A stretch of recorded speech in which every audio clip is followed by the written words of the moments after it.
Excuse me, this is highly unusual.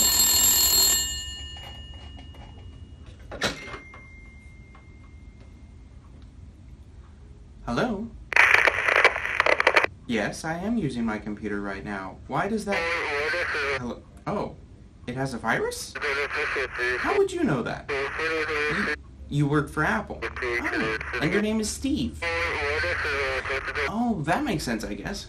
Well, okay. What can I do about it? Yes, you can remote into my computer.